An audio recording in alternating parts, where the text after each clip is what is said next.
34 anyos nga lalaki nagtrabaho sa metal furring sa usa ka panimay sa Barangay Pajac, Lapu-Lapu City ang nagkuryentihan. Samtang duha ka signage installer nagkuryentihan usab. Samtang nagtaud sa signage sa usa ka eskwelahan sa Barangay Tipolo, Mandaue City. Si Luan Merondina sa report.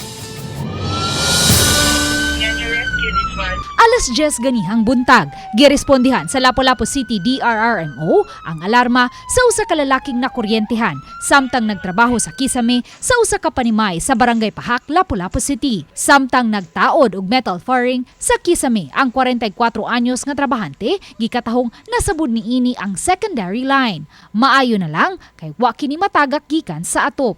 Conscious ra pero ang iyahan ng body weakness kay siya sumaon ang dili siya dili ka naog sa padong ubos.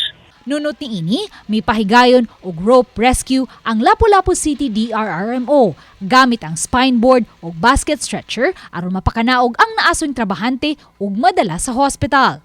Mato ni Dr. Debra Custodio, Hospital Administrator sa Lapu-Lapu City Hospital, nga conscious raman hinuon ang pasyente apan nahiagom kini og second degree burn. Sa pagkakaroon, very awake si patient. Anya, naanan siya significant percentage niyang burn, mga 18 to 35%. More on the right side. Ang sa left po kay sa back niya. Makita ni mga na-joy entrance and exit na wounds pa. Sa pagkakutlo ning balita, gidana ang naasoing pasyente sa Vicente Soto Memorial Medical Center. Samtang niya itong Martes sa alas 6 sa gabi, nakuryentihan usab ang duha ka mga signage installer sa Mandaue City. Mato ni Police Lieutenant Colonel Mercy Villaro, nagtaod og signage sa usa ka eskwelahan sa Tipolo, Mandaue City ang duha ka mga lalaking nagpangidaron og 40 anyos ug 33 anyos. Tungod sa impact, natagak ang duha gikan sa ikatulong andana sa edipisyo. Dool mo sa guna kayo sa ang live wire ba dool kayo. Duda ko no, nasaghid ba ka sila or unsa kay ang giistoryas kauban mura ko magnet or gisuyop ba kato sa kaning high voltage nga kuan. Namto na nakuugling usa. Diya na. Nakuub di ay nga daghang dugo di nay. Ang usa murag naigo ning kuan kini signage sad. Nabanda ba? Nabanda. Yari sa subos. Nasayran sa Mandaue City Police nga walay mga protective gear ang mga biktima lakip na rope harness. Dapat lang sad pod as an installer nga kabalo sila nga kuryente sad pod ang ilang mga gipanghikap din or unsa nga safety first lang sad gyud unta nga ang ilaha sad gyud i-check ang mga source sa electricity nga dapat unta nga i-turn off gyud siya.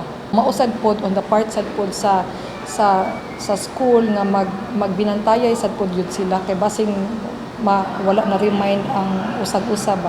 Giswayan sa RTV Balitang Bisdak, pagkuha ang habig sa tunghaan apan nagdumili kini pagluwat og pamahayag at ubangan sa kamera. Apan matod sa mga opisyal sa tunghaan, niya ang buntag sa wala pa mahitabo ang insidente, gisusi man sa naasoy mga installer ang dapit.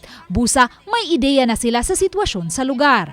Ang mga biktima padayon pa karong nagpaalim sa tambalanan nga nahiagom og mga samad ug bali sa ilang lawas. Wala pay giluwatang pamahayag ang management sa graphic design company apan gikatahong mao kini ang miabaga sa mga gastuhan sa tambalanan sa duha ka mga trabahante. Uban ni Marlon Melgazo o Rod Prado, Luan Merondina, Balitang Bisdak.